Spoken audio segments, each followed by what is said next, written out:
Okay, good morning, everybody. Can you hear me okay? Yeah? So we'll be starting very shortly if you'd like to take your seats. So a few seats on this side here. All right. So thank you very much for joining us and welcome to this year's International AI Summit. My name is Annelise Simon from Forum Global, and it's a real pleasure to have you all join us for this new edition. And that's whether you are here in the room with us today or for the 500 plus people watching us online currently.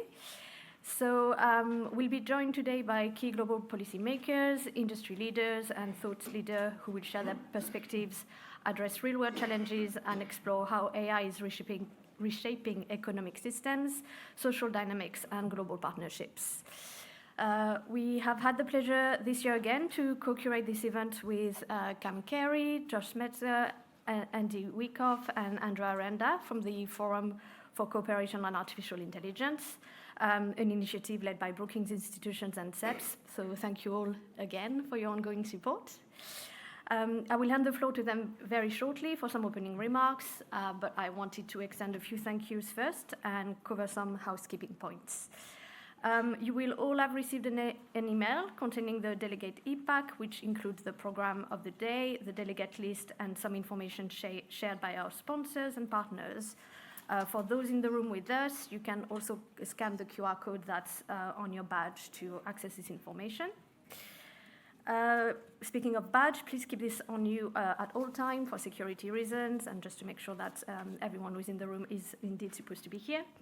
For Q&A today, we will be using Slido for online questions, and those in the rooms, you can ask your questions by holding your hand up during the Q&A, and colleagues will be around to bring a microphone over to you.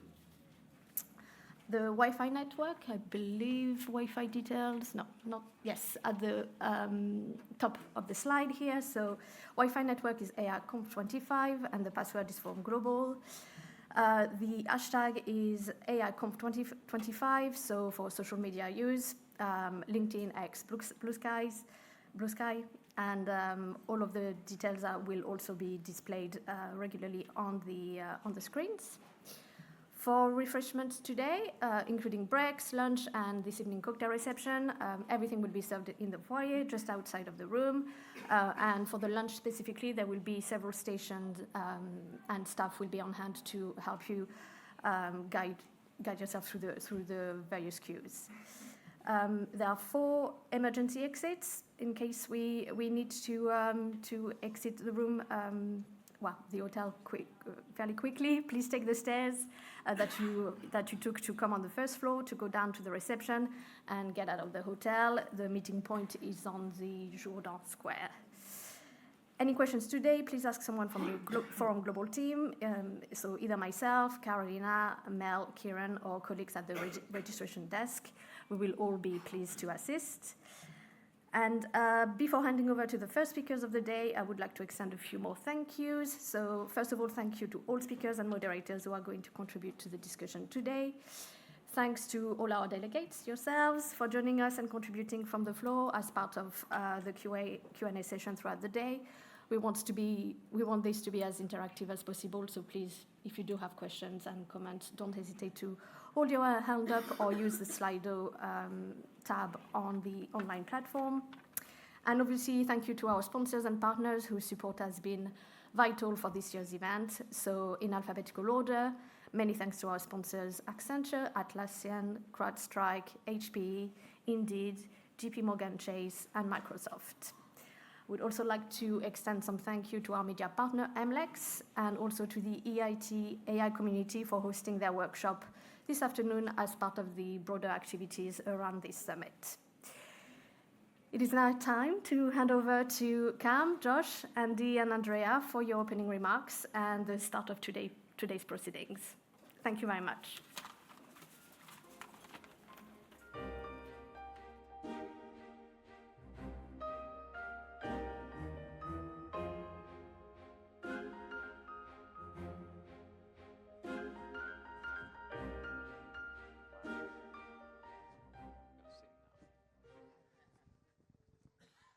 Good morning. I am Cam Carey from the Brookings Institution. Thank you to all of you here, those of you online. This is now 6 years since Andrea Renda and I met to form the Forum on Cooperation on AI, with the premise that AI is a global phenomenon that transcends international borders and requires cooperation, both to get it right, to manage the opportunities, as well as the risks. This is also now the third year that we've had the opportunity to work together with Forum Europe on this conference. And since last year's conference, we have seen increasing forces, centrifugal forces, as well as centripetal forces in the AI world.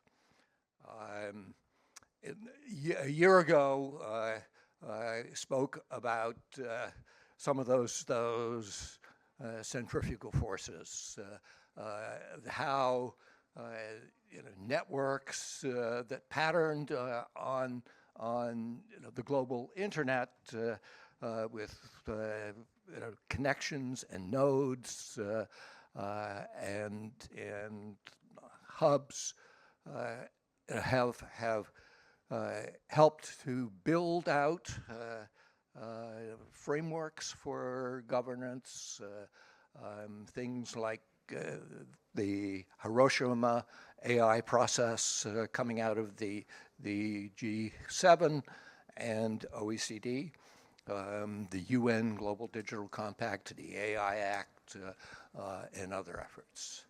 And yet, we also see in the past year increasing centripetal forces around geopolitics, around AI sovereignty issues that may improve local AI for local needs and local conditions, may also lead to fragmentation.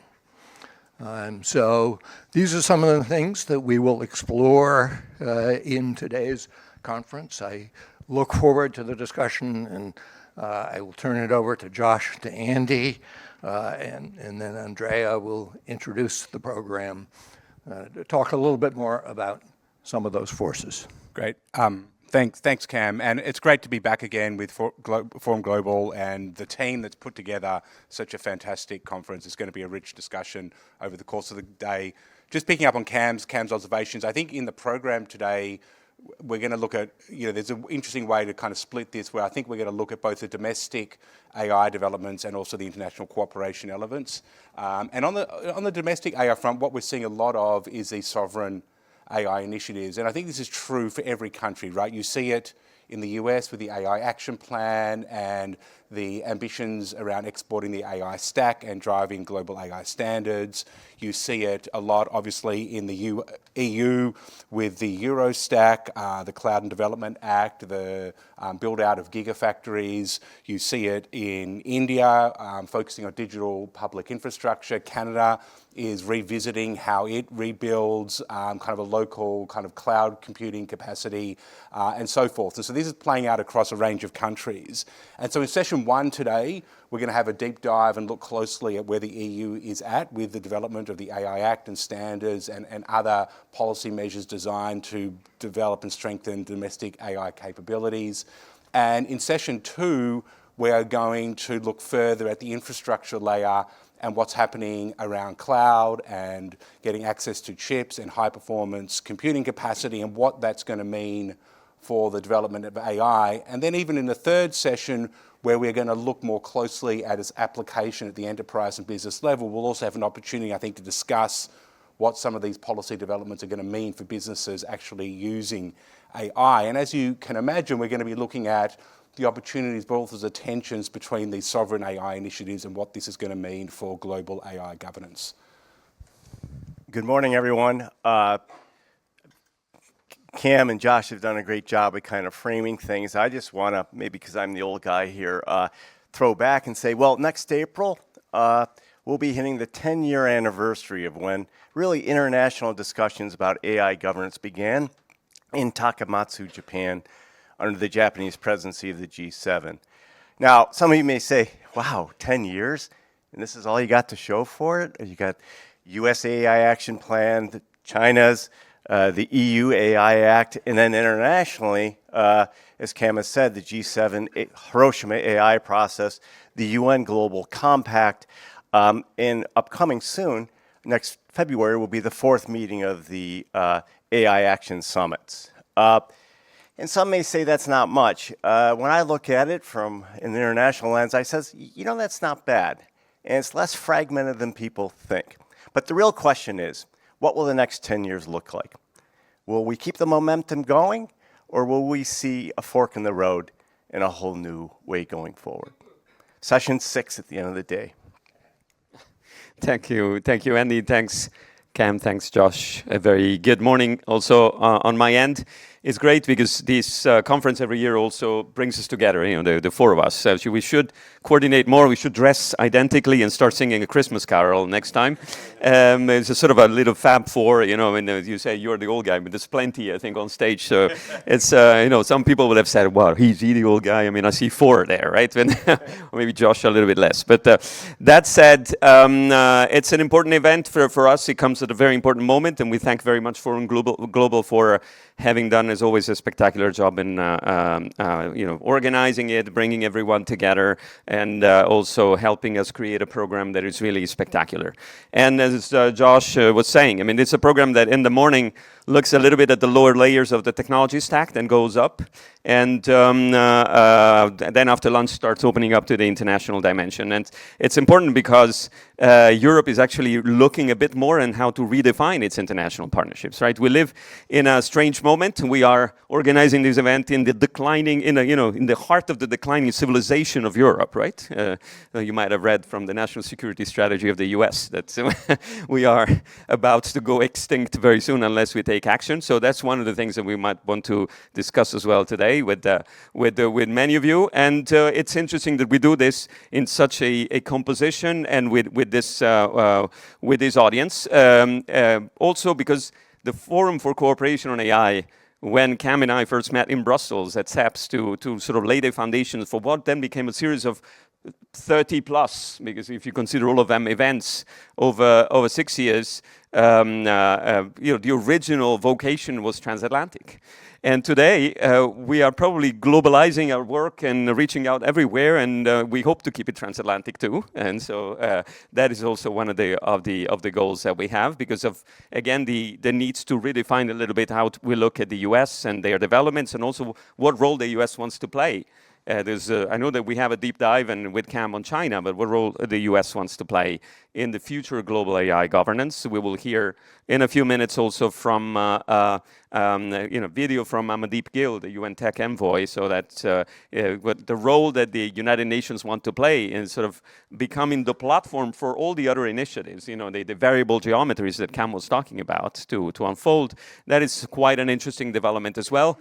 We are going towards the India AI Summit in February, so there's many things that will shape the governance of AI. In Brussels, as always, there's no shortage of challenges and pieces of legislation on the horizon, and we will have to juggle with a number of new acronyms. You know, we have now CADA, DNA, and so the people that do health are a little bit confused on what the DNA would be. For most people, it would be the Digital Networks Act. For others, it will be something else.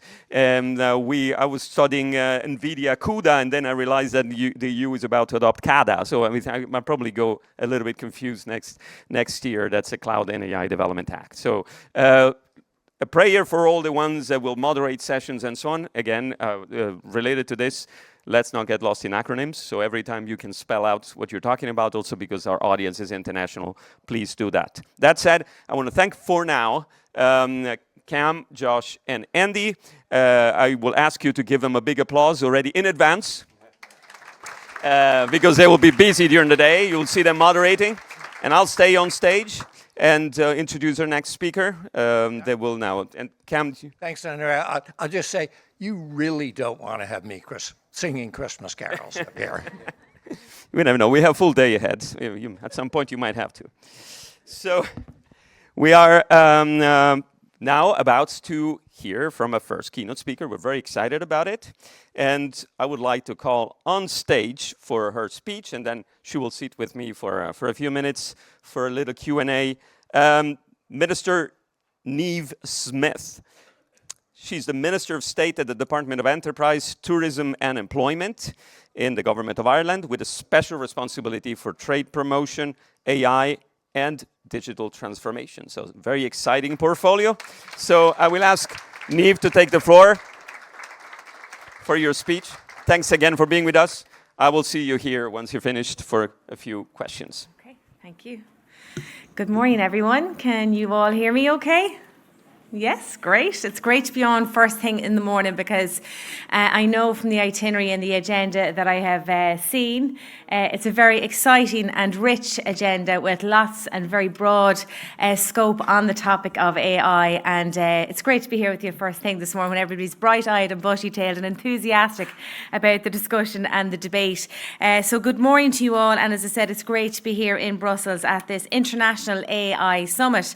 I'd like to thank all of the team here in Forum Global for the invitation to speak with you this morning and for the fantastic day of discussions, and might I add the lovely dinner that we had last night as well with Katerina and Microsoft, so thank you very much for that too. As Andrea has said, I'm appointed as a Minister of State in Ireland with a dedicated portfolio for AI, the first time that AI has actually been put into a dedicated portfolio in Ireland, which I'm incredibly proud of. And it's wonderful being here with you this morning to discuss that. Of course, it is a strong signal from the Irish government that we understand just how important AI is and the focused attention, of course, that it deserves. AI is reshaping how we live, how we work, and how we interact. The opportunity, of course, is immense, and this is our responsibility to get it right. Harnessing the benefits of AI is essential for Europe to future-proof our industries and remain globally competitive, and I can imagine that word will come up quite a lot today. At the same time, this rapidly evolving technology can also present substantial challenges to our society in relation to safety, privacy, and of course fundamental rights. To unlock AI's full potential, we must couple bold innovation with strong, trusted governance. When people and businesses are confident in the systems that they use, adoption follows.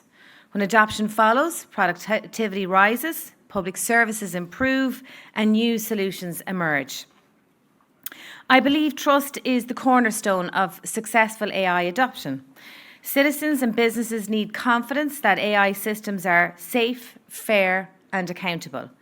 That's why Ireland is firmly committed to implementing the EU AI Act, a forward-looking framework that balances innovation with proportionate safeguards. Again, another very important word, proportionate safeguards. I'm pleased to say that Ireland is making very good progress. We've adopted a distributed model for implementation, allowing businesses to work with regulators who understand their sector and making compliance more practical and effective. We are well advanced in our work to establish a new National AI Office. The AI Office of Ireland will act as a central coordinating body for the AI Act and provide a focal point for the promotion and adoption of transparent and safe AI in Ireland. This AI Office will ensure the establishment of a national AI regulatory sandbox, something I'm sure you're going to discuss in depth today. The sandbox will support Irish businesses, particularly the SME sector and startups, to navigate the AI Act requirements while still driving innovation. We are committed to ensuring Ireland remains a leading centre of expertise and excellence in digital and data regulation that supports innovation, that protects individuals and safeguards fundamental rights, and enhances the reputation of both Ireland and Europe as a global leader in digital governance. There's no doubt that unlocking AI's full potential means combined strong governance with bold innovation. The first session today, of course, will explore the crucial relationship in depth, and the conversation couldn't be more timely. Lasting impact comes when clear rules are paired with practical tools and supports for businesses. I'm very pleased and passionate about helping businesses to understand how they boost their productivity, drive efficiency, maintain and enhance competitiveness, and also potentially unlocking new markets. Businesses also have a very important role to play in showing that they use AI to develop better, more efficient and trustworthy products and services that increase value for their consumers. In Ireland, our vision is clear: to build an environment where AI and digital innovation empower our people and strengthen our economy and society in a way that is ethical, inclusive and sustainable. Ireland will shortly publish an updated national digital and AI strategy. It is a key commitment of our government. The strategy will set out ambitious national targets that deepen our commitment to AI adoption across sectors and company sizes and build on Ireland's strength in digital skills and public service digitalisation to accelerate modernisation across our economy. Innovation thrives when supported by smart, streamlined policies. That's why simplification at the EU level is so important. By reducing barriers to investment and innovation, balanced with clear, predictable protections for our citizens, we can unlock growth opportunities for rapid acceleration of the technological developments. The Irish Government strongly supports the Commission's priority of ensuring regulation is simpler, lighter and faster. We welcome the Commission's Digital Simplification Omnibus package published 3 weeks ago, which includes proposals to simplify rules on data, cybersecurity and, of course, AI. The proposals are a first step and an important element of the overall approach to improving competitiveness at an EU level, in line with the Draghi report and related work. We believe that the digital simplification package should take a dynamic, ambitious and risk-based approach, focus on removing regulatory overlaps, reducing administrative burdens and supporting compliance. However, it is important to be clear that simplification does not mean deregulation. The proposed simplification measures have just been arrived at through significant stakeholder consultation by the Commission. They maintain the same high standards for safety and fundamental rights protection while ensuring more effective implementation of the AI Act. I'm confident we can create a future where innovation and integrity go hand in hand. Of course, technology and regulation are only part of the equation. The true heart of our success lies in our people. Investing in people is just as important as investing in technology. There has been much talk about the impact that AI will have on the labour market. It will still be too early to predict the accuracy of the full impact that it will have. But it's clear that, similar to previous technological advances, the structure of work will change and new types of jobs will emerge. It is vital that governments are committed to equipping our workforces with the skills needed to adapt and meet the demands of the evolving job roles. It is a priority in Ireland that we have programmes in place to ensure our workers are skilled and reskilled and upskilled as the demand for new skill sets emerge. Equipping today's workforce is only part of the solution. We must also prepare the next generation. That's why in Ireland we have introduced a digital strategy for schools that aims to embed digital and AI skills for students in our education system. It is critical to creating a future-ready population. Of course, digital technology is transforming every aspect of our lives, but not everybody has equal access to its benefits. I'm pleased to see that today's forum looks to examine how to democratise access to AI benefits and narrow that digital divide. This is an area I've championed through our National Charter for Digital Inclusion, which of course is a call to action for businesses and organisations right across our island of Ireland to embed digital inclusion into everyday operations. By signing the Charter, organisations commit to impactful actions to ensure that digital opportunities are accessible to all.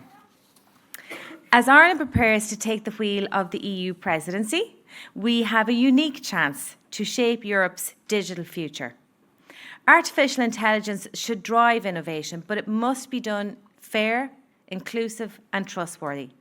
That's why we'll work hand in hand with governments, businesses and citizens, because AI should strengthen our economies and serve society.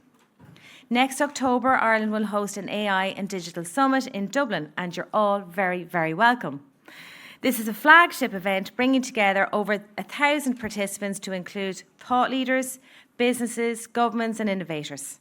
As Minister for AI and Digital Transformation, I'm looking forward to showcasing Ireland's leadership in AI and digital innovation, fostering collaboration across EU member states and exploring opportunities for ethical, sustainable and inclusive technology development. If we stay bold in our ambition, I am confident that we can shape a Europe where AI is not only powerful in its capabilities, but principled in its purpose. Gur míle maith. Thank you, everyone.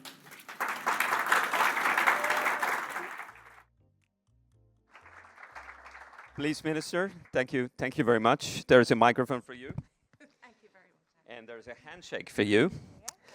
Thanks a lot. And you actually left us with a lot of enthusiasm for the upcoming presidency. So thank you for giving us an energetic speech that really lets transpire the passion and the commitment that you have in taking up this very important portfolio, right? And at the first part of your speech, you really focused a bit at this very mysterious balance that we try to strike in Europe between innovation and regulation, right? And one of the key elements here is which countries will experiment more and will show themselves as being hubs of innovation. And Ireland is positioning itself a little bit like a hub for innovation and also meaningful experimental regulation, like with the sandbox. So my question to you would be, how do you plan to create an environment for small and medium-sized enterprises and startups to really thrive in Ireland and then scale up perhaps to the rest of Europe? Okay. Well, thank you. It's a great question.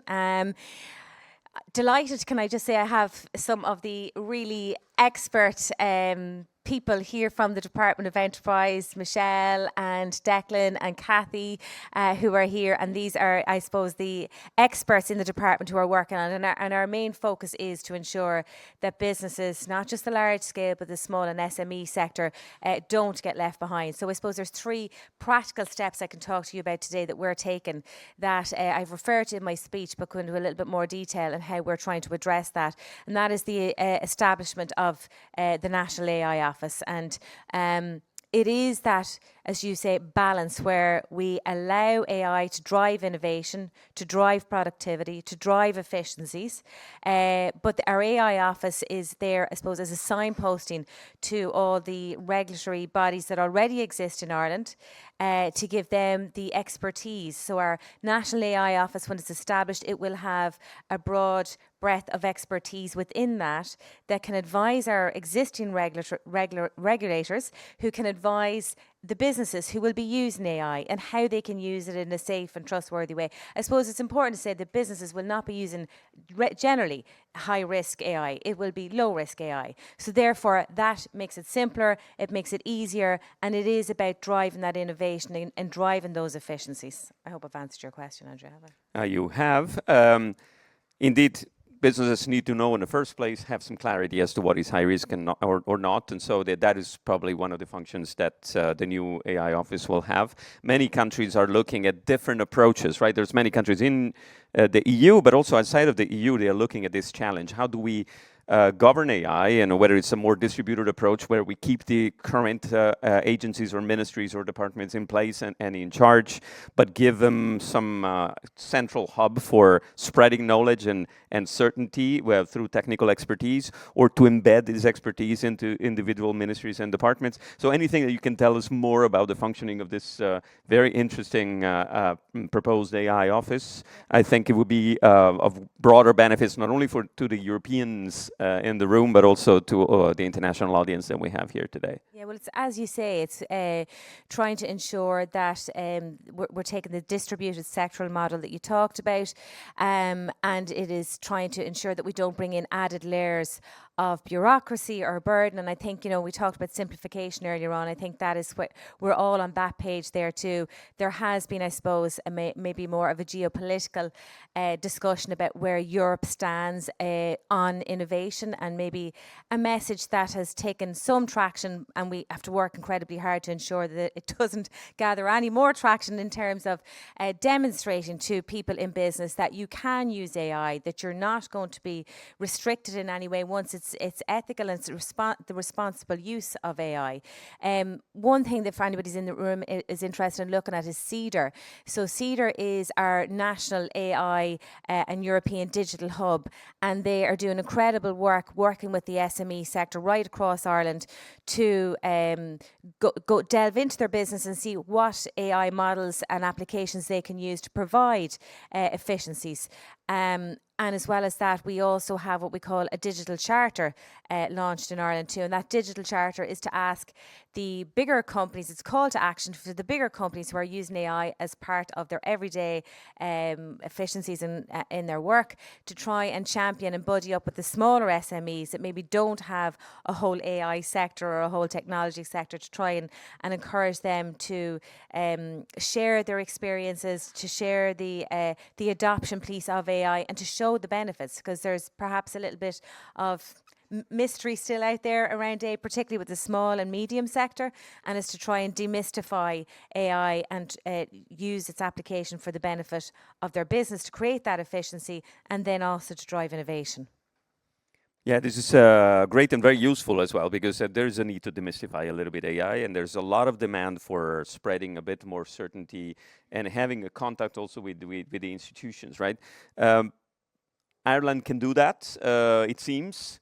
And also the can-do mindset that you're showing, I think, is very useful. Yesterday we had dinner also with you and some of the guests and the speakers at the conference of today. And one of the things that we discovered from data that were reported from Microsoft is that Ireland is one of the top countries in terms of uptake, let's say, a diffusion of AI and adoption in the business sector. So that apparently you already started doing a pretty good job. And if you can spread this a little bit more into the European Union as you take the presidency, I think one of the key problems that we have, which in particular in policies like the Apply AI strategy, for example, where we need to really work on the diffusion and uptake of AI in different industry sectors and so on, that would be fantastic. Could I just respond to that a little bit? We also, within the Department of Enterprise, provide financial support for the SME sector too, to, I suppose, give them an opportunity to bring in the expertise, to look at how they're doing their business, and to give that guidance around AI solutions that are out there to try and improve that. And of course, the financial incentive always goes a long way. And we're constantly monitoring, I suppose, what the uptake of those financial supports are.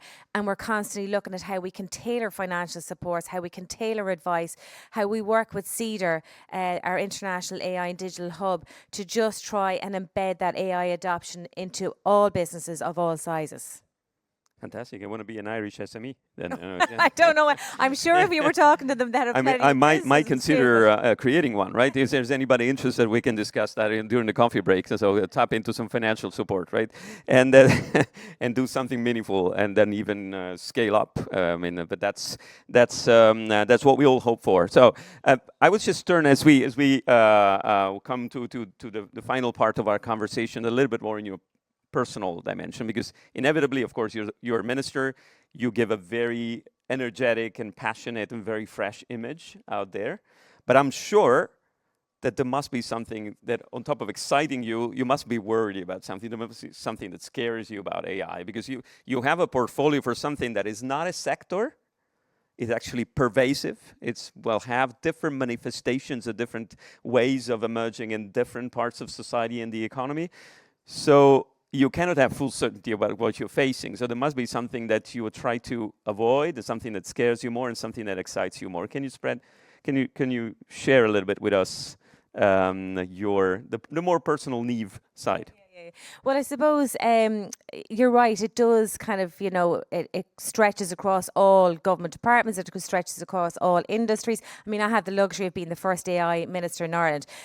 But inevitably, whether you're Minister for Defence or Minister for Finance or Minister for Health or Minister for Education, it feeds into every aspect and every walk of life. So I have a 9-year-old at home, and I'm really curious about how this is going to impact her education. Where will the jobs be when she's looking to me for guidance as to, Mum, what should I be thinking of doing in my career? At 9, but not yet. But I mean, if you were trying to guide a young person as to where the jobs are going to be in the future, that's a challenge. That's a challenge for all of us. My parents are in their 70s. Do I want them to feel I don't have a part to play in this world? I'm getting left behind in terms of the digital and the innovation and the AI piece. No, I mean, it's like we've seen how there's been so much automation brought into various systems, whether it's banking or whatever. There's less and less of people and contact and all that. So I suppose they're the concerns that I would have.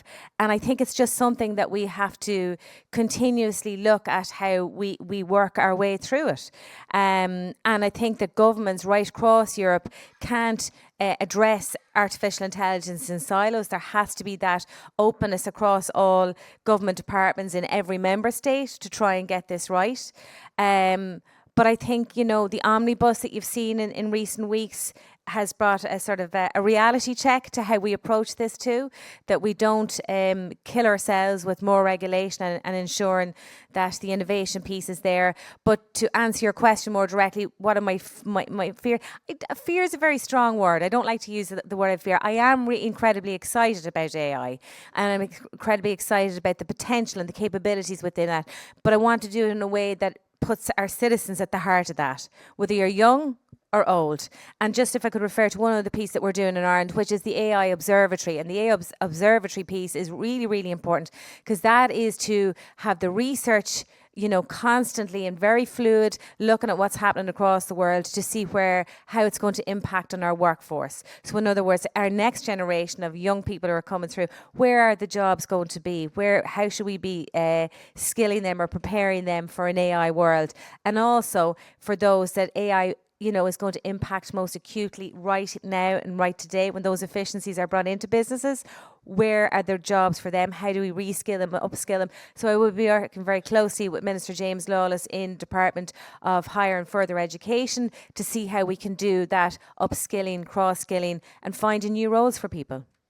Yeah, that's very important, and I think it will surface during the conversation today, because we've seen a lot of concern and for which kind of skills will be needed. And it's just something that, it's a page that we continuously turn and we rewrite the story of the skills that are needed as AI continues to progress. I remember the discontinuity that we had when the first version of, the ChatGPT version, so GPT 3.5 was released at the end of 2022. Many of the papers that have been written about what skills will be needed, what skills will not be useful anymore. Those papers had to be somehow trashed, and new literature has emerged. And today we're still working as academics and figuring out how AI is going to change the allocation of tasks on the workplace. So the AI Observatory, if it will incorporate both policy and research findings, will be very good. And anything else that you have in mind to ensure that, also at the societal level, because I see you have a lot of passion for the economic side, the industry side, but also in particular also the societal elements and how AI pervades our society. How do we ensure that we actually leave no one behind? I mean, who are the ones that you're mostly concerned about? Well, again, I suppose to just refer to the digital charter, I think that is incredibly important, is to, that call to action to the bigger companies that have the AI adoption in place. I mean, there will be, I think, for the next generation of young people, they won't have to think about adoption. It'll just obviously be part of their everyday lives, whether it's in their education, whether it's in their skill set or within their workforce. But for us, it's transformative, and we're just going through that change.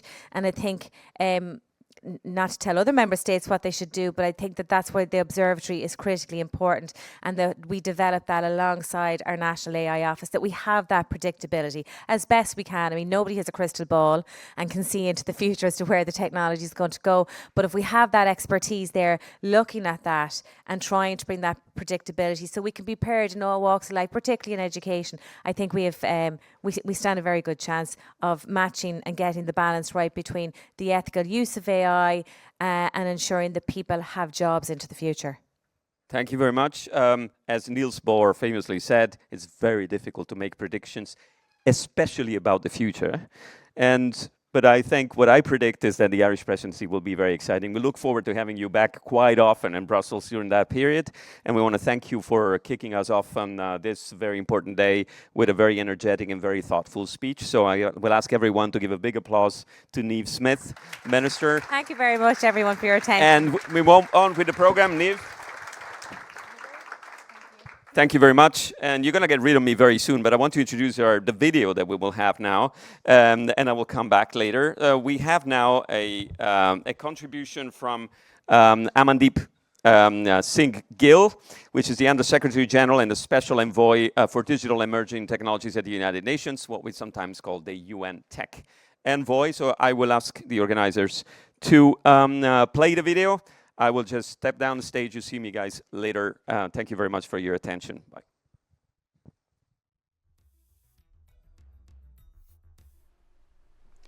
Ladies and gentlemen, dear colleagues, I'm delighted to join you today. The end of the year is usually the time we take stock of our accomplishments and make resolutions for the year to come.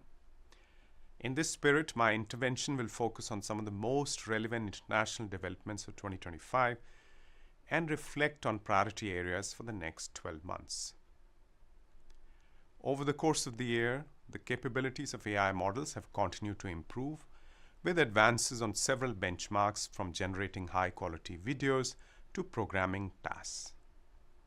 The use of AI in everyday life for both businesses and consumers has also increased.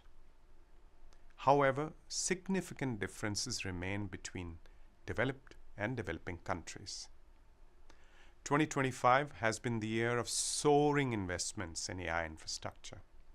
This trend does not seem to be slowing down, and estimates suggest global AI-related infrastructure spending would reach $3 trillion by 2030. We've also witnessed an increased focus and awareness of AI's energy demands. Electricity consumption from data centers is estimated to be around 1.5% of global electricity consumption in 2024, and it is growing rapidly. On policy, 2025 has seen the launch of national and regional AI strategies. From US's AI Action Plan to the recent EU Digital Omnibus Regulation proposal to national strategies in Vietnam, Kenya, and many other countries, governments have been addressing the question of how to leverage AI for socioeconomic improvement. This year has also been a crucial year for us at the United Nations. In September 2024, world leaders agreed on the Global Digital Compact, the first universal agreement on AI governance. The compact contained provisions on advancing AI policy, science, and capacity. In just 12 months, we moved from principles to practice. Member states agreed on the need to address global challenges at the global level. Their mandate is for a multilateral approach to AI that's agile, inclusive, and complements national and multi-stakeholder initiatives. In August 2025, therefore, the UN General Assembly followed up on the commitment of the Compact and established by consensus the Independent International Scientific Panel on AI and the Global Dialogue on AI Governance. The scientific panel, composed of experts from across regions and disciplines, will provide impartial and evidence-based advice to help governments and stakeholders navigate rapid AI developments.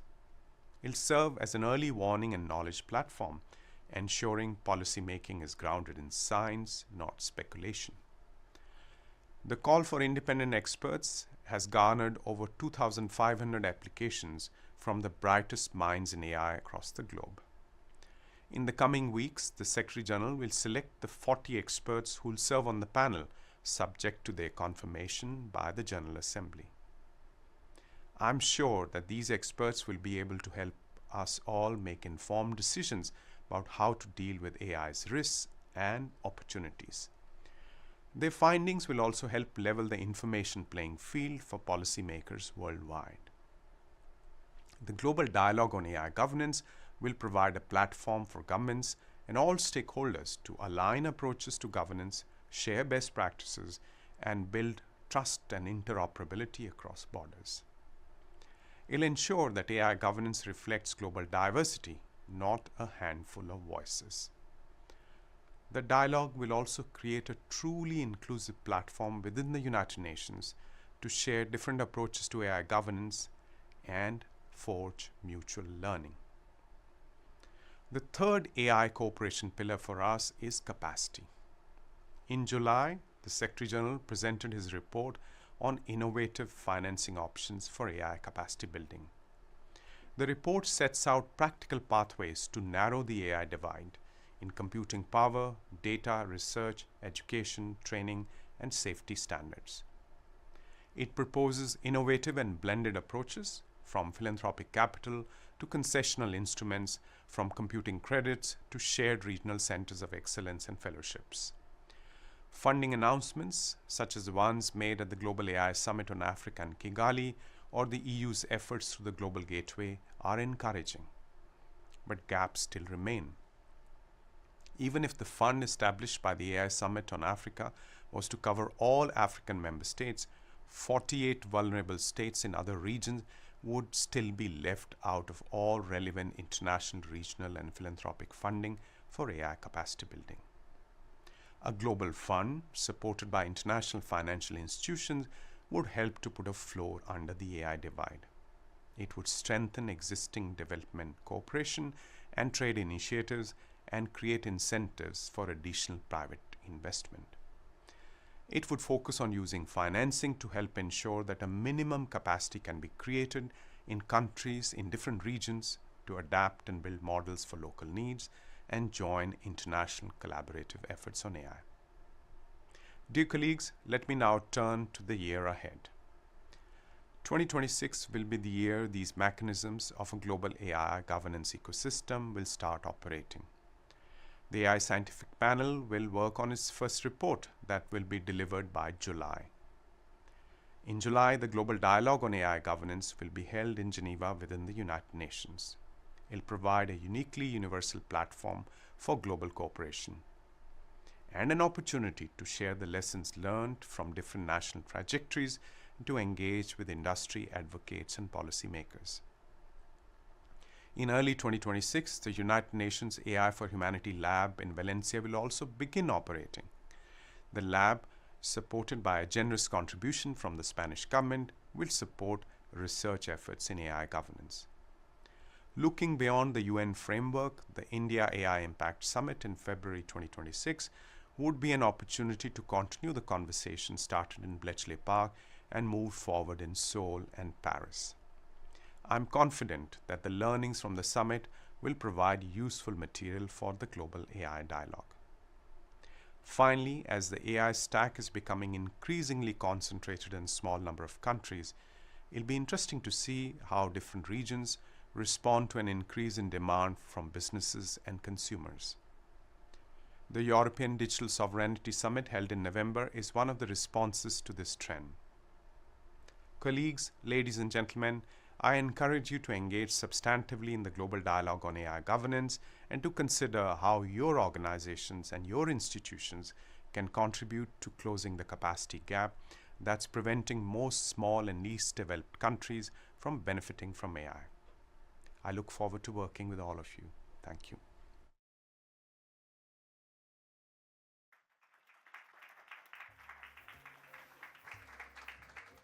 We will tell Amandeep that we clapped our hands to him anyway. I'm back on stage just for one little thing. I'm not gonna try and impose myself on moderating the next session. We have a very competent, more experienced moderator coming up. I just wanted to introduce him to you in case needed. Ladies and gentlemen, please welcome Luca Bertuzzi. He is very well known in town and outside town. People still try to wonder how he gets to know what is about to happen in AI, but I don't think it's a secret he will reveal today. I would be surprised if he did. Luca will moderate the next session. He's a senior correspondent at MLEX. You see there as one of the partners for this conference. Luca, good to see you again, and I hand over to you for the next panel.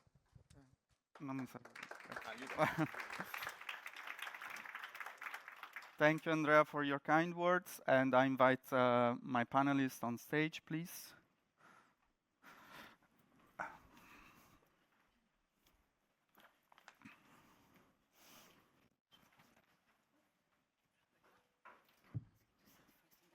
Okay. Okay.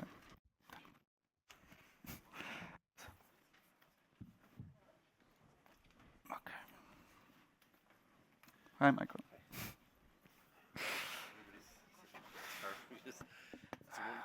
I don't bite, I promise.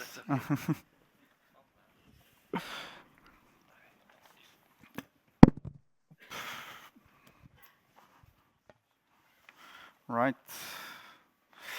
So, time to introduce the panelists. We have Gosia Nikowska, Head of Unit at the European Commission's AI Office for Innovation and Policy Coordination.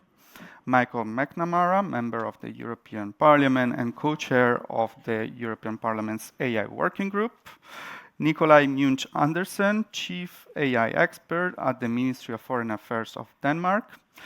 Laetitia Kayato, Responsible AI and Generative AI Studios Europe Lead at Accenture. And Tjade Storband, Director for AI Policy at Microsoft. And I apologize now for any mispronunciation. Right. We have around 1 hour, and I know Gosia will have to leave at 10:45 for another arrangement. So let's start with you, Gosia. We'll pass it on. Right. So our session is on from regulation to innovation, navigating Europe's evolving relationship with AI. And in the past mandate, when the AI Act was first presented, it was presented as a package together with this coordinated plan on AI strategy. Then AI Act sort of took center stage, and the strategy and innovation aspects sort of went into the background. Now, in this mandate, it seems the Commission has sort of shifted focus more on the innovation side of things. Can you explain the Commission approach on AI since the beginning of the mandate, combining innovation and regulation? First of all, thank you very much for inviting me here today, and I apologize that I will have to run away earlier, but I planned my agenda myself instead of asking AI, and here you go. Actually, at this point in time, we have 3 elements of the AI puzzle at the Commission level. The first one is the AI Act to ensure our trustworthy and human-centric ecosystem. As Minister Smith has just said, without trust, we will not have uptake, we will not have the companies really embracing the technology for their increased competitiveness and also for our increased digital sovereignty. The second element that ensures the ecosystem of excellence and gives us the foundations to build our strengths in this technology was adopted in April this year, AI Continent Action Plan. AI Continent Action Plan focuses on 5 elements, but its star performer, crown jewels, is the setup of AI factories. Building on our best in the world network of public supercomputing center, we are now optimizing them for AI use, and already today you have 19 available across Europe, as well as something called AI factories antennas. So for those member states that don't have a factory, they have this kind of avant-post that provides support to local companies to access these computing capacities. On top of that, we are also creating gigafactories, which are 4 times at least bigger than the factories, and they will be supporting the developments of frontier AI models. So that was the foundation, and in October this year, we came up with the Apply AI strategy that focuses on the uptake. The objective of the strategy is to look how we can increase our currently relatively low number of companies that are uptaking the technology, and we took a sectoral approach. So we discussed across the board with key economic sector for European economy, and we came up with flagship actions for each of these sectors to ensure that according to their specific needs, more companies take up the technology. So on the one hand, yes, there is now more shift towards discussing innovation, towards discussing companies, towards discussing uptake, but this is all based on the trustworthy ground given to us by AI Act. And I stop here. Thank you, Gosia. Moving to Nikolai now. The Commission has put out several strategies on AI, the AI Action Plan, the Apply AI strategy. From your national perspective, what are the blind spots? What is it missing? Right. So what does Europe need to do now still? I think it's a pretty prevalent question and also not the easiest question this early in the morning, but I'll do my best to address it. So first of all, I want to say I think we've already come a very long way in Europe. I think in the sense that the initiatives from the Commission and the pillars of the action plan are already addressing sort of very critical issues for Europe. So I very much welcome that. I spend a lot of my time sort of on the ground with engineers trying to translate whatever they're saying to the policymakers, which allows me to have a bit more of a technical perspective on some of these issues. And as many of you know, we really need to look at all the different layers in the AI stack differently and approach that differently. Or you could also say sort of the AI value chain. I heard Jensen Huang the other day refer to it with a much more appetizing metaphor, which was the 5-layer cake of AI. And I think just starting from the bottom of that cake where we have energy and sort of the strength of the energy grid, you could hear Amandeep sort of touched upon it, but we've really seen the US and to an extent other countries sort of ride this wave of scaling laws these past years where you're scaling up compute, you're scaling up data, you're scaling up model parameters, and suddenly you hit that electricity ceiling. And I think we're really much seeing that amongst the big companies right now. I believe we've also seen Microsoft invest in old nuclear plants and such to address this issue. So it is really a bottleneck now, the energy grid in the US, and I think we, in Europe, can sort of get ahead of that in a bit and know that that is a problem that's coming. So I would say that for energy, moving up in the cake, we move on to chips, where I often have to remind people that NVIDIA, the sort of de facto leader on AI accelerators, rely on TSMC in Taiwan to manufacture all their chips. And TSMC relies on ASML, the Dutch company, for their extreme ultraviolet lithography. So we already play a very key part in the semiconductor sort of ecosystem in Europe.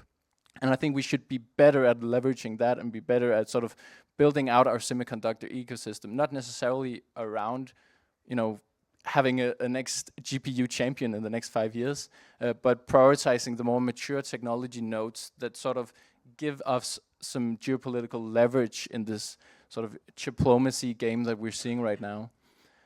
Moving up in the layer, you'll find the AI factories, the infrastructure, where we actually put the chips.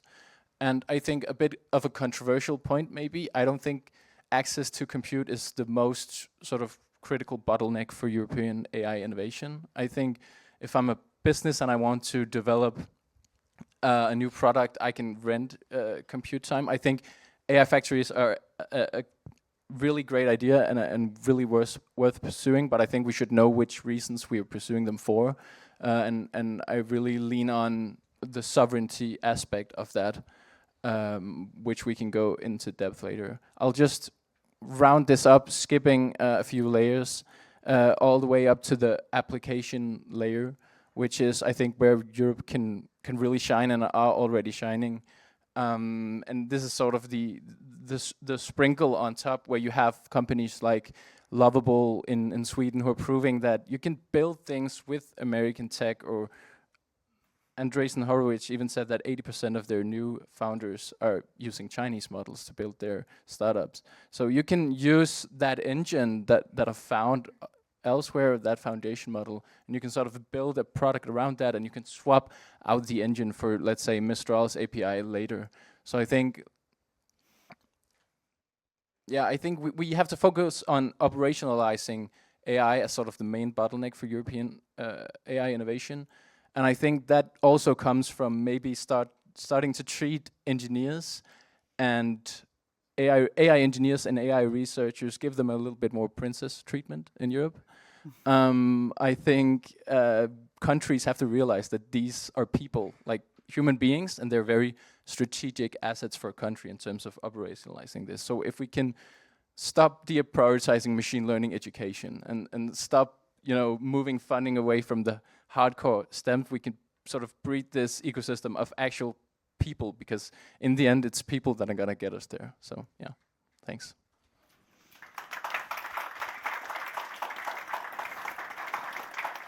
Wow, it doesn't happen often to have a spontaneous applause. Let's put the cake aside for a moment. We will have a coffee break later.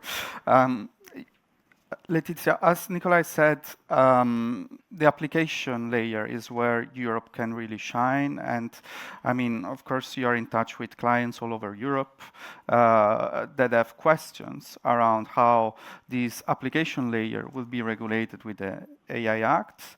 And now we have the AI Omnibus. That is an attempt at least to simplify it.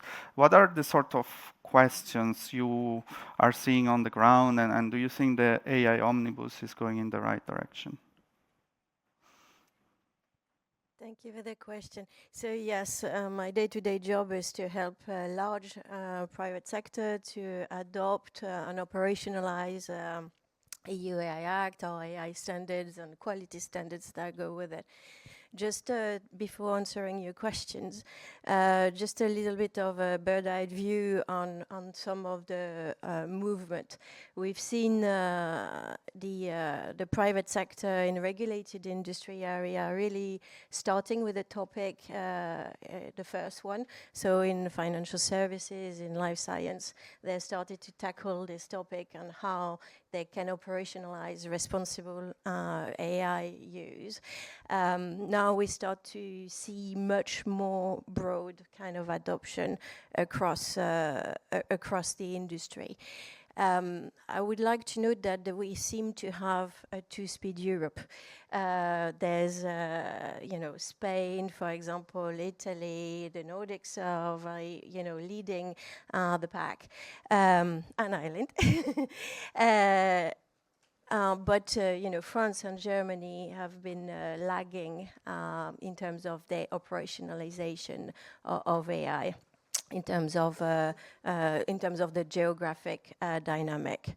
Now, I think a number of my clients that have started the journey actually realize that the journey is more complicated in large private sector than they anticipated.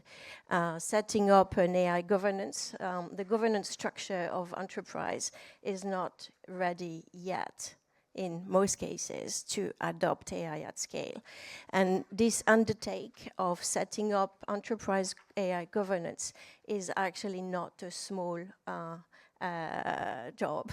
There's a lot of organizations and departments in big enterprise that take quite a lot of time to actually wrestle together, because this is the first time we do have really this horizontal need to kind of get together.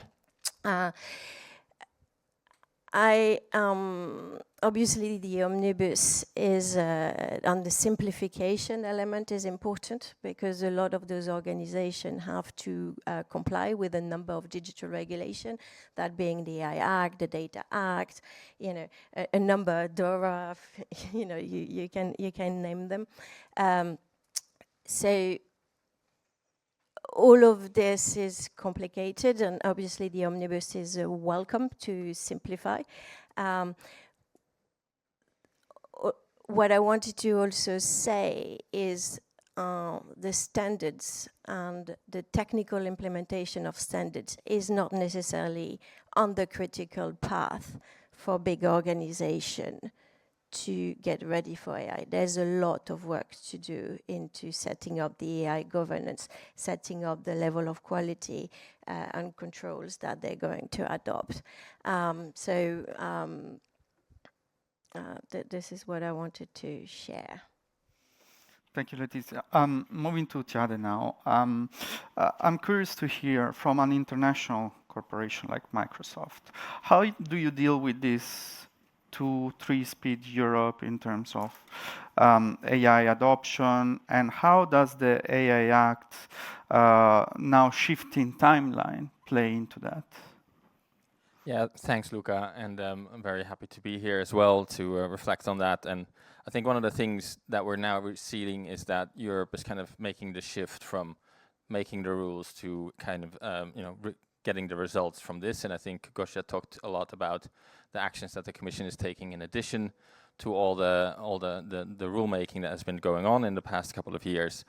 And it's really important because in order to have materialize these AI continent ambitions that are here, and I think Nikolai talked a lot about like the great work that's being done by European companies, European developers, and engineers. It's really to make sure that the rules that we now have in place are going to be actually implementable in a way that is feasible both for large corporations and for small corporations. And I think one of the things that we are seeing here from the perspective of Microsoft, we're predominantly a business-to-business corporation, so really our customers are consistently asking us, ensuring that we are in compliance with the rules that are there, asking us, what does it mean to comply with these things? We are very often trying to, be as confident as we can as to what is there, but also in conversations with the Commission as to, what these things mean in practice. And I think from that perspective, it makes a lot of sense that in the world that we live in at the moment with the AI revolution and a lot of global volatility, that Europe is starting to focus more on the competitiveness aspect. As Ms. Smith mentioned earlier, in my previous life, I've been working in the Competitiveness Council context, which competitiveness was like the most heard word all over the, every day.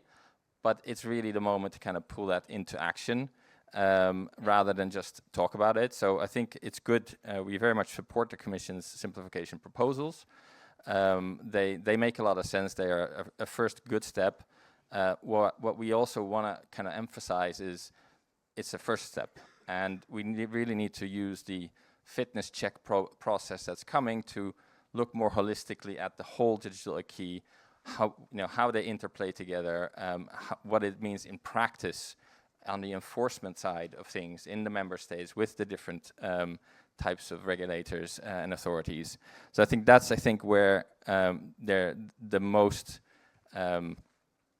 benefit can be reaped for Europe moving forward.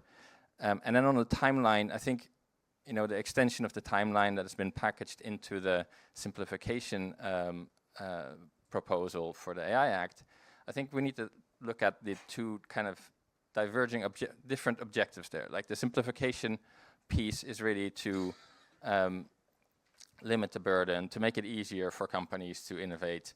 And the timeline extension is really aimed at giving more legal certainty in the absence of clarity what compliance with the rules actually mean. And having a bit of experience with like lawmaking in the EU, there is a bit of a risk by packaging this together that we end up in a situation where there might be a deal on time. The trialogues might happen in May, April, May, and there might be published in June, July, but that leaves very little time for companies to actually understand and have certainty that certain rules are being postponed for a bit. And as a result, in that whole period moving towards June, there's going to be uncertainty in the market as to whether or not they need to comply by August 2nd. And I think that's something that I think, Luca, you reported yesterday about it, and I think some people in the room, a lot of people probably in the room have read your article, that the Commission is contemplating a Plan B. I'm not surprised because the Commission always has a Plan B and a Plan C and sometimes a Plan D. But I think that to see whether or not it's possible to maybe, take out the timeline extensions and move those forward separately in order to provide that clarity to business, to industry, and then work further on the simplification proposal. So, thank you, Chadem. Michael, last but not least, we are of course. All eyes are on the Parliament and the Council for what concerns passing this AI omnibus. Now I know the situation is not stable yet. Decisions have to be made, including on the competences. But as a lawmaker, what would be your priorities on the AI omnibus, also based on your experience with the AI working group? I think it's important to ascertain fairly quickly where the consensus is. Is it that we want to stop the clock, which was obviously a key call of both member states in looking to put their preparations in place to implement the Act, and also some of the bigger corporations that have very active presences here in Brussels. So is that the key demand? Is that what we want to do, or is it to amend the AI Act? Because it's going to be very difficult to do both in the timeline that's set out. It would be, I think, slightly complex legally and maybe slightly undermining of the EU's credibility if you're looking at delaying the implementation of a key piece of legislation after it has been taken effect. It would, I think, have an effect that goes beyond the regulation of AI to the EU's ability to regulate more broadly. So I think that that's the key requirement. What is it that we want to do? Is it speed, or do we want slightly broader amendments? I think that some of the amendments that are proposed came as a surprise. I mean, clearly the stop the clock proposal didn't come as a surprise to anybody. Some of the other amendments were a little less anticipated, and certainly the breadth of amendments that are contained in the digital omnibus did come as a surprise to many. And of course, that has many amendments in that will have an impact on AI, and I think there will be a certain reluctance maybe amongst certain parties or certain political groupings in the Parliament to discuss them in isolation from one another. Right. I want to hear later what you took as a surprise. But I want to go back to Gosha. So Chade was saying a lot of people are talking about economic competitiveness. Now it's time to put it into action and just stop talking about it. And the example I was making before of the AI Act being presented as a package, and then everyone sort of forgot about the coordinated AI strategy. Well, first of all, can Brussels do both? Can Brussels both regulate and innovate at the same time? Do we have the energy and the focus to do both? Personally,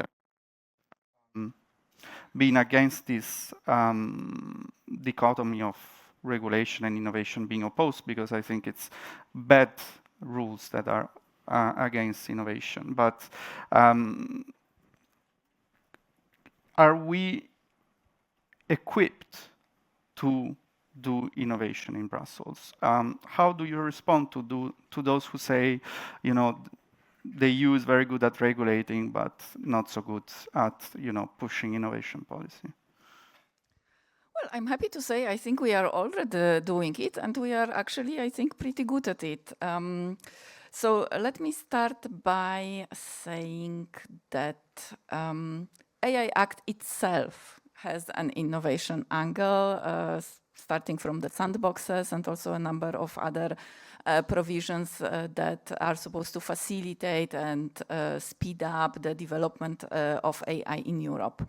Then we have a number of tools already at the disposal of companies that look really at the uptake and innovation, starting by the mentioned also by Minister Smith earlier, European Digital Innovation Hubs, that already today are present in all member states and other European countries, supporting companies with the uptake of the technology.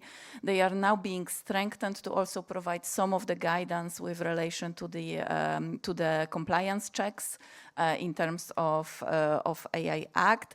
And here let me say that our estimation is that 80% of the use of AI is not concerned by the AI rules, the most stringent AI rules that are part of the AI Act. Let us not forget about this. And in fact, I would make here a plea to lawyers.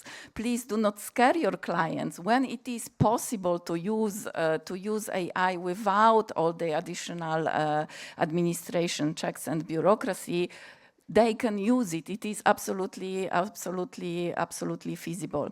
Besides that, we have a number of other things, testing and experimentation facilities where our companies can check and test their AI systems in real-life conditions. We have AI on Demand platform that promotes the solutions developed in Europe. So go ahead there and you can test a solution and maybe decide to buy it if this works for you. We have now launched also the AI Act Service Desk. So if anybody has a compliance question, they can check with that. And I'd like to come back to the Coordinated Action Plan. The AI Continent Action Plan and the Apply AI Strategy, they build on the actions set in the Coordinated Plan. In fact, together with OECD, we published a report maybe 6 weeks ago, which concludes the Coordinated Plan and kind of gives us further recommendations that were then taken up also when preparing the Apply AI Strategy. So I think we really have all the blocks in place to do both regulation and innovation. And I haven't even spoken about our famous Horizon Europe, which is our amazing program for researchers and innovators at large, which has a huge component also on AI.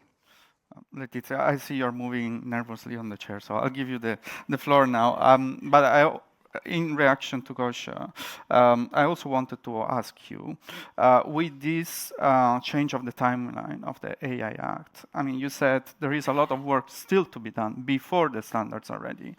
Do you see a risk that companies sort of deprioritize AI governance as a result of this change of timeline? Because companies tend not to want to invest in something that is not clear or certain.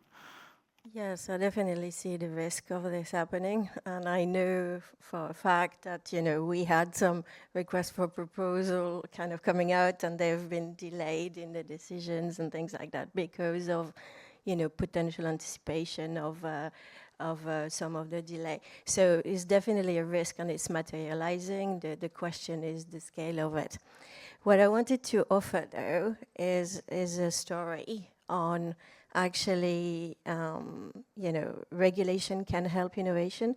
And I would like to take the story of one of my Italian clients, who's actually the chief AI officer, and really didn't manage to get a movement going until, you know, a project on EU AI Act came along.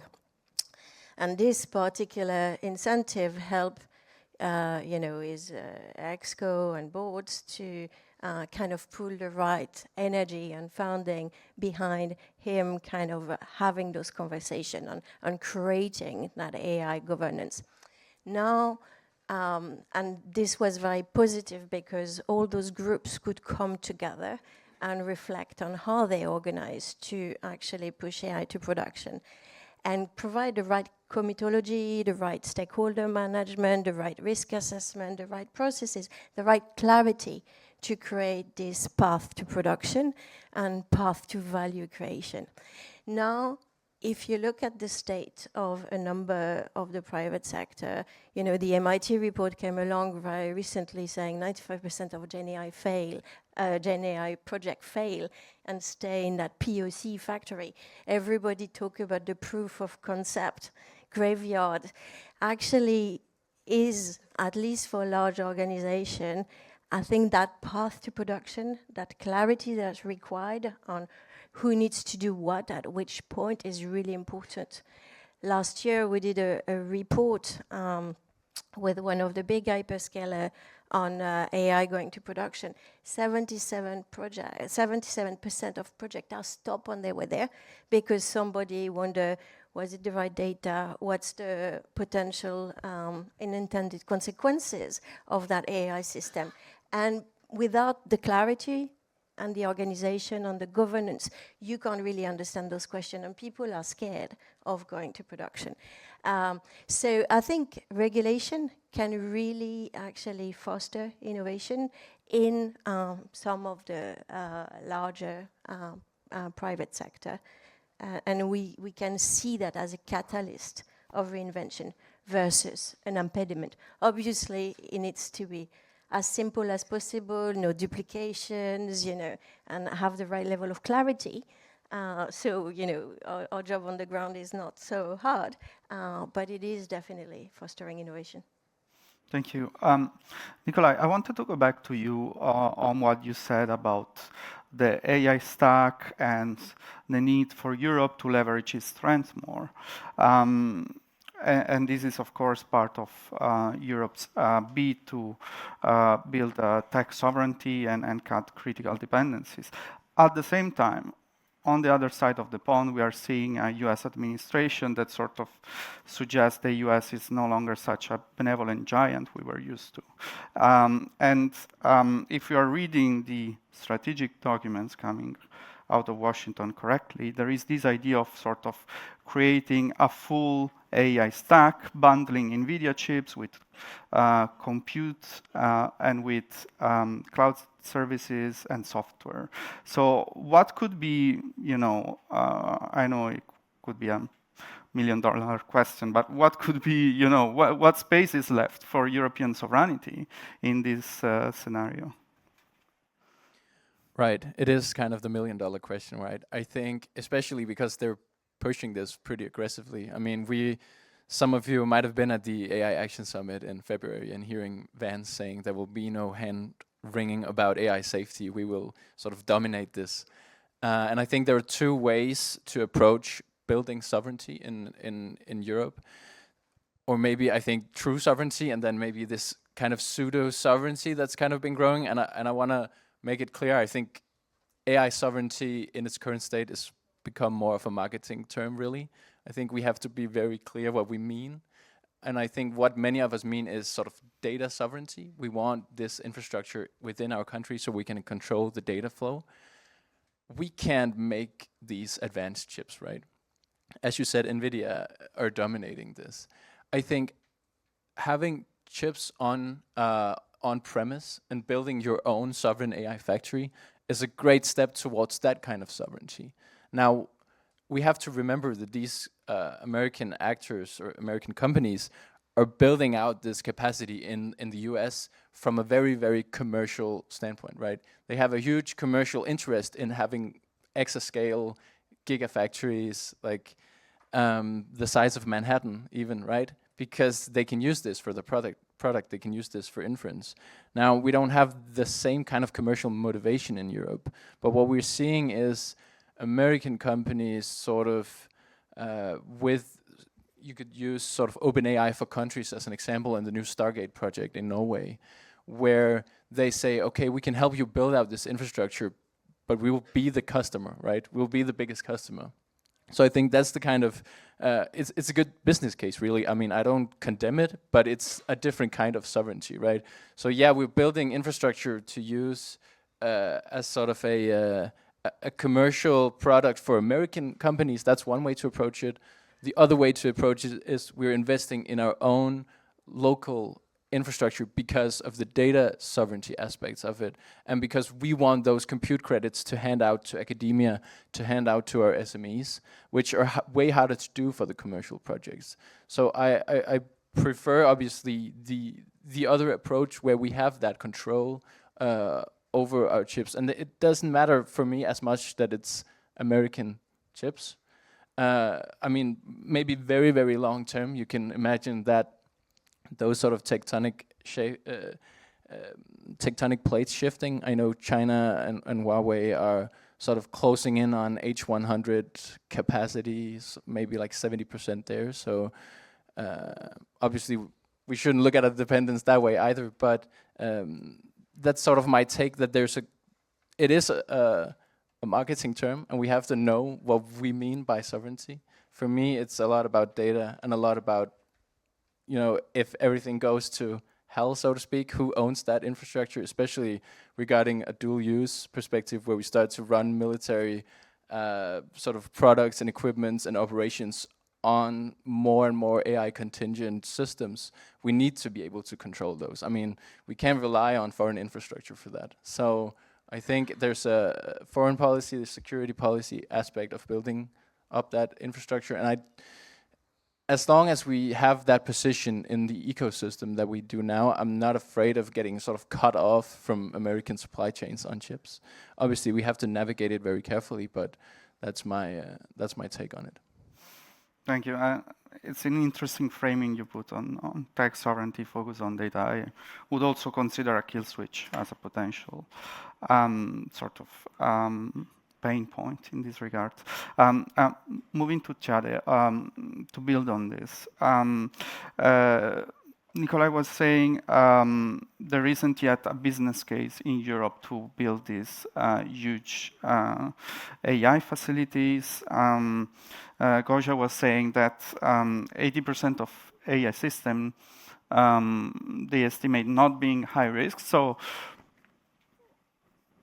of course, people tend to think Microsoft, they only care about general purpose AI. But in fact, if you want, like a big priority for you is that you also need people to use this technology. You're mostly a B2B business. So how do you see from your interaction with businesses, how do you see this uptake going? What is pulling it back? I mean, there's a couple of things here that I'd like to address, also going to back to some of the earlier points. I think like the difference, the trade-off between regulation and innovation, we also do not see that at all. It's really about, do you have, rules that are workable or not? You need guardrails, and that this can be very important to also drive innovation.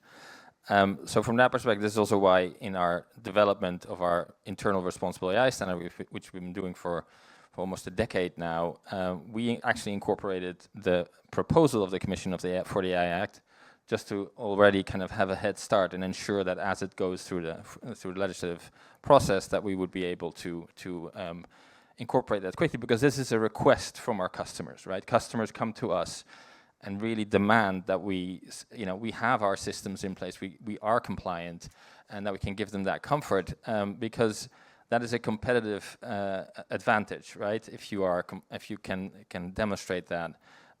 So we're consistently like updating that to ensure that we can do that. So just wanted to make that clear.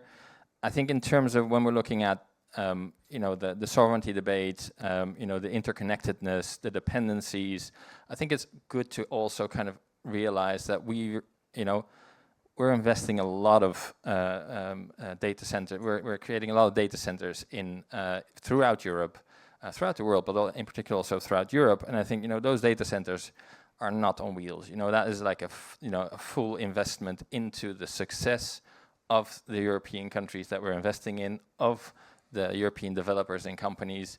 And of course, we're living in a very turbulent times.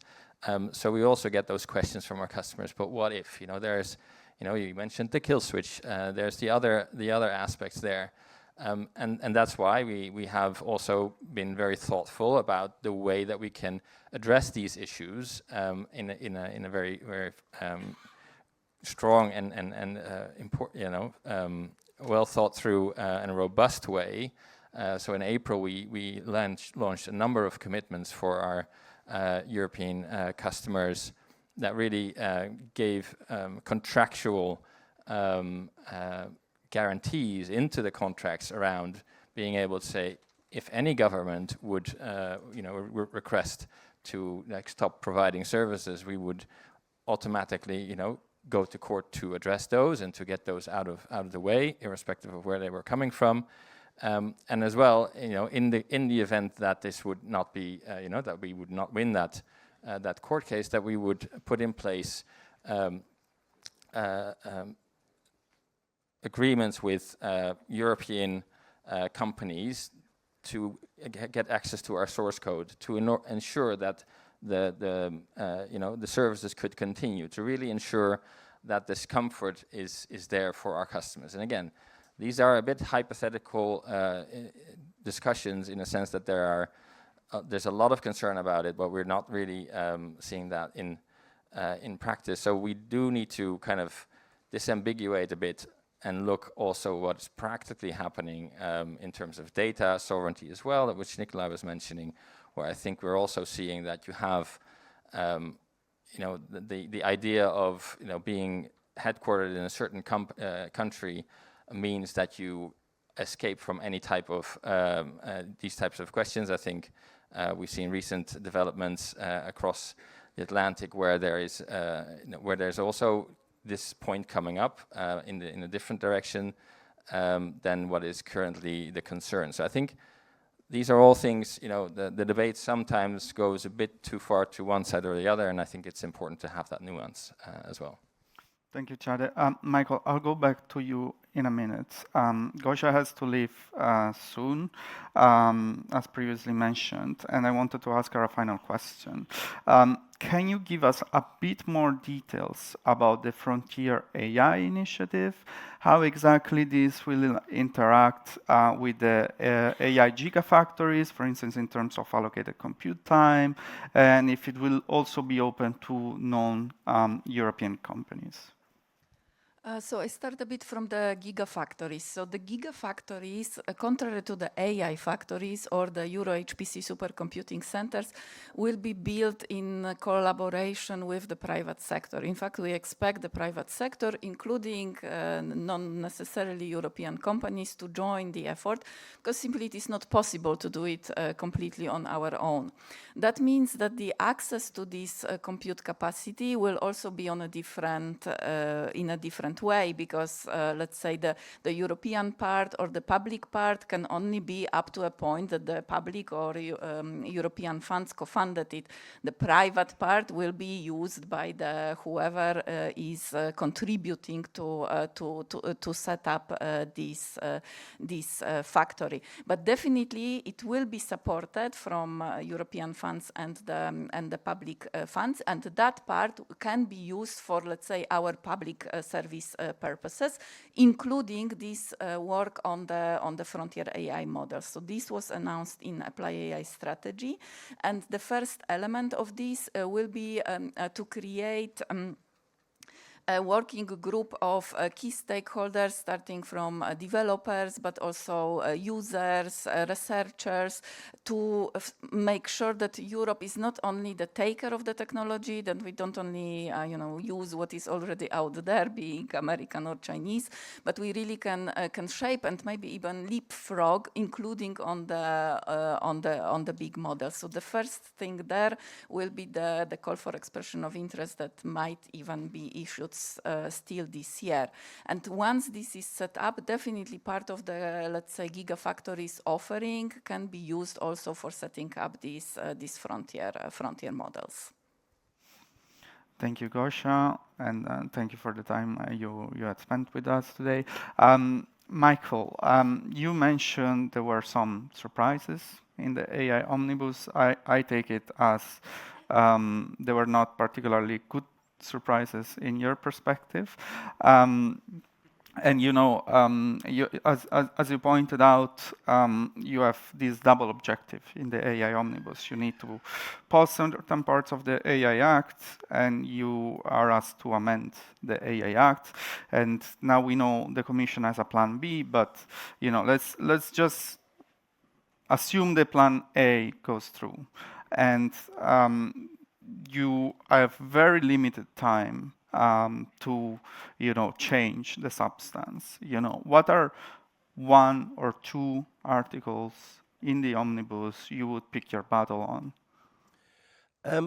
Well, I mean, I don't think it's really a matter of picking battles, but I mean, I just fundamentally agree with you that it's such a limited time frame that if you want to delay the implementation of Annex 1 and Annex 3, then there isn't going to be much time for anything else, or certainly any meaningful parliamentary scrutiny of some of the other measures that, as you speculated in a piece, was a gamble that the Commission took. It may well be one that they succeed in, but it may not. But for example, Article 6.4, which it's a relatively small change, but it removes the requirement for providers in high-risk sectors to, if they don't believe that they are actually high risk, to just register the fact that they're not high risk and set out the reasons why. That requirement is being is being deleted, or is proposed to be deleted. It's not quite clear to me what the objective of that is. I mean, clearly it is a regulatory burden, but I think the estimates are that it costs companies on average €100 in 2.5 hours now. €100 is still €100. I mean, it's not to be sort of sneezed at or said it's irrelevant, but in the grander scheme of things, it doesn't seem like a huge regulatory burden. So why is this being removed? What is the objective of this? And more broadly, what is the objective of the amendments that are contained in the AI Act over and above the delay in stopping the clock? I suppose even with regard to stopping the clock, it's important to ask, not just, I mean, we know why we're stopping the clock, because the standards aren't in place. But I do think it's important to interrogate why the standards aren't in place. Have we any reason to be confident, as you said earlier, if the pressure comes off, does that mean the pressure comes off since ENLEC and developing standards? What were the factors that contributed to that an unanticipated delay in developing standards? Okay, there is an argument since ENLEC said this is a normal time frame. The Commission was well aware of the normal time frame when proposing timelines. The legislators went along with that. Can we be confident in the new timelines? When will it come into effect? It does introduce a degree of regulatory uncertainty. So all of these are, I think, uncertainty. The one thing that you hear from companies is whatever the regulation is, no matter how difficult it is to implement, the one thing that they need, because the one thing you need to attract investment is regulatory certainty, and this does introduce a degree of regulatory uncertainty. In, I suppose, hoping to remove some of that uncertainty, it introduces more uncertainty. As I say, it also, though, has other ramifications for the EU's ability to regulate more broadly, I think, in terms of moving timelines, whether it's in response to member states not doing what's required of them, whether it's in response to lobbying from large companies, or whether it's in response to the Commission not being able to do what it is required to do by laws that it proposes itself. I mean, these all, I think, have big, serious questions of the European Union as we move forward. And I suppose there's no impact assessment. It's important to say that there's no impact assessment on any of this. Yes, there was a call for evidence, but that call for evidence, I think, was based on a more circumscribed piece of legislation than that which we have now. I mean, if the criticism is that this legislation was adopted too quickly without enough impact assessment initially, then are we going to fix it with more legislation that's going to be adopted even more quickly without an impact assessment? But there may be broader questions on then I suppose it all occurs against the geopolitical backdrop that we have. And I mean, I think Europe is in a very difficult place in terms of its place in the world, its relationship with the United States, its relationship with Russia, on which it had a very large degree of energy dependency, its relationship with China, and fundamentally its relationship with energy. I mean, the unresolved part of all of this is, where is Europe going to get the energy that it requires to power this, because all of these strategies are contingent upon having a large amount of energy. The grid in Europe is congested in many member states, including my own. There are big question marks around energy generation capacity in many member states, including not all member states. I mean, maybe France is probably one of the major exceptions, but in most member states, and even in France, the very ambitious plans that have been announced are going to take up all of that excess energy, which at the moment it exports to countries like Ireland, which is building an interconnector to take more of that excess energy, which may not be there very quickly. So, I mean, we do have a lot of questions to answer in Europe. But the biggest one, though, is we have an aging population. AI can do a lot in that regard. But one of the downsides of an aging population is their needs. One of the upsides of an aging population is their savings. At the moment, those savings are not being invested in Europe. They're not being invested in European capability. They're being invested elsewhere in the world. Can we address that? Because that's the other side of the Draghi report, the one that's really not being focused on as much now as was initially. Now we're focusing on the deregulation aspect of it, but that's not, I think, the only reason for for the fact that European lags behind in technological advancement.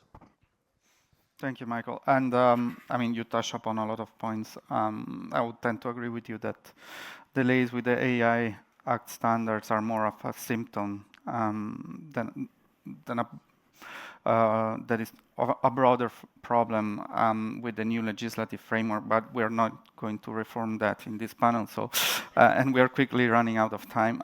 Nikolai, before I open the floor for questions from the audience, I would like to hear your expectations on the Cloud and AI and Development Act, which sort of sits in the background of all this discussion about AI development in Europe and technological sovereignty.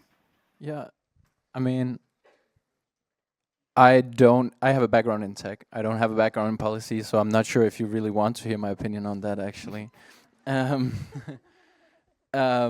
Especially because the Ministry of Foreign Affairs, I believe, are not directly involved in that particular act. But obviously there's been sort of a consultation going out on what different countries expect for that AI and Cloud Development Act. And I think it is about, you can see going back to across the pond, you can see the action plan from the US, right? And what they're doing to allow their their companies to build out this infrastructure.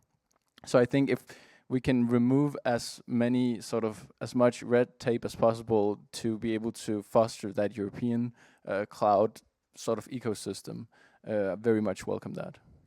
Yeah. Right. Okay, let's see if anyone has any questions. Don't be shy. Yes. We will have a mic coming up. Here he goes.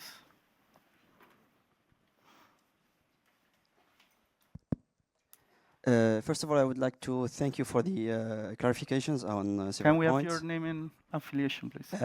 Yeah, my name is Mohamed Ben Slama. I'm a digital consultant, and I act mostly on industrial digital transformations projects, and I'm part of CBTW Collaborations Betters the World. My question is mostly related to the European Commissions and the different, let's say, organizations. Do they leverage AI in their day-to-day work and to accelerate the process of generating for regulations, laws, this kind of stuff, and to have first-hand experience on what can be done, what are the limitations, and what can be, between quote unquote, dangerous? That's one question. And the second one is mostly related to industrial, let's say, ecosystem, as we talk a lot about AI solutions, AI's applications, but do we have enough maturity level in our industries to leverage this solution? And do they have the right raw materials, which is data, historical data, to leverage it? Thank you. Right. Would like to take that. Commission speaker left, so maybe I can go first on the second part here. I like that you bring up data because it's kind of a part of the cake that we haven't really discussed yet.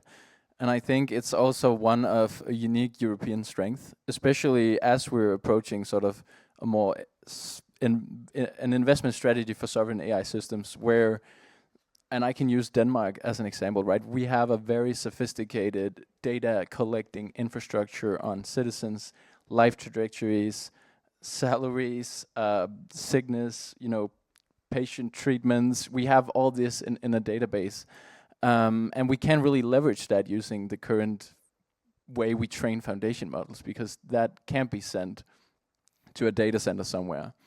So right now you need to be in a basement with no windows and nothing, with 10 different swivel one-time passwords to access 1% of that database, right? And it is a unique strength that we have this data on our citizens that is this granular.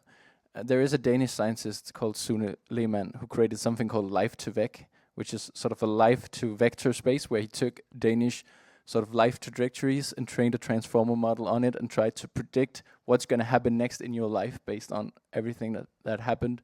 And he could actually predict to a very high degree what was going to happen for a regular Danish citizen.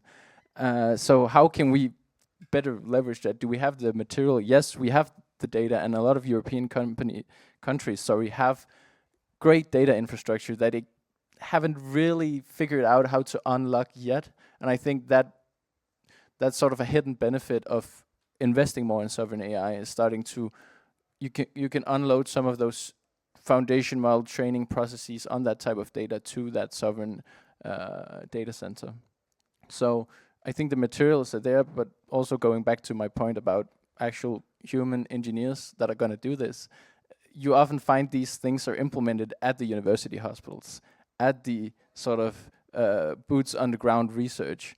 So I think it's important that we don't go too far up the helicopter when we talk about how to leverage the data, and think about what are the current sort of labs in the public sector already doing right now, and how can we, give them the compute resources they need to actually to have this proliferate. Jade, Letizia, any reaction to that? Yeah, maybe I can say something about Europe has an enormous amount of data. Like Nikolai was saying, that it's really, to a large extent, also very fragmented, and it's very difficult to kind of reach. We have the European Health Data Space Regulation that is trying to address that for the health care side, secondary use of healthcare data, in order to really benefit research and benefit innovation, which is going to be critical because AI and health is one of the most critical and urgent pieces that we have, and that we need to leverage as Europe to have a lot of benefits for our aging population in particular. So I think that is something that we are really looking also towards leveraging. Another aspect that we are working on is the predominance of English in transformer models, the data sets that are being trained on. Europe's language diversity is something that is super important, that we need to cherish. So we have an AI for Good lab that is working on increasing the amount of non-English European languages in order to benefit the training of models that can be done and that can be used by everyone. So those are aspects that we believe are really important to drive, because if you're a native Estonian and you want to have the best use of AI, you need to have models that are trained on your language, because that's just way more efficient than something that is translated via English. So again, these are crucial things that also from our perspective are important for us, because it's also important for Europe, for our companies, and for the citizens at large. Michael, we got 2 minutes. Yeah, no, I mean, I think the opportunity that data affords is central, is core to the question, but also why we haven't utilized it up to now. And I mean, there is, I think, a fear of large data and government control, and we can't just brush that aside. I mean, that is a very real product of who we are as Europeans and how we got here, and there's a large sections of our society who are afraid of that. Personally, I mean, I of course I love the idea as a policymaker that we can use that data to predict what we're going to need to benefit and help an aging population, how we're going to deal with that.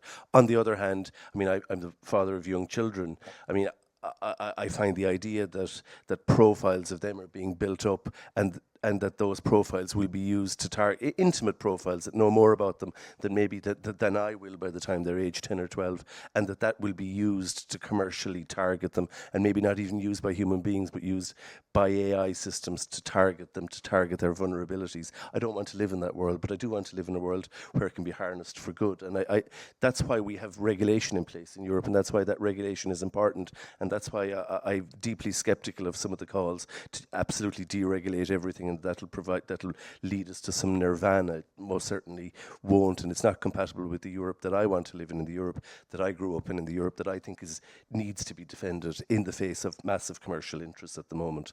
And I'm sorry if I've gone off the range a little bit in that, but I do think that's somewhat what we're dealing with at the moment. So I think Europeans need to be reassured that this data will be used to benefit them and not to target them. In a way that data and surveillance was used to target individuals in the past, and that informs, I think, our present to a very large extent.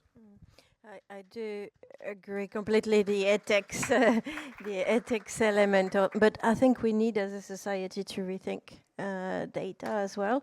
And I think Denmark did some quite trailblazing new policy on the likeness element.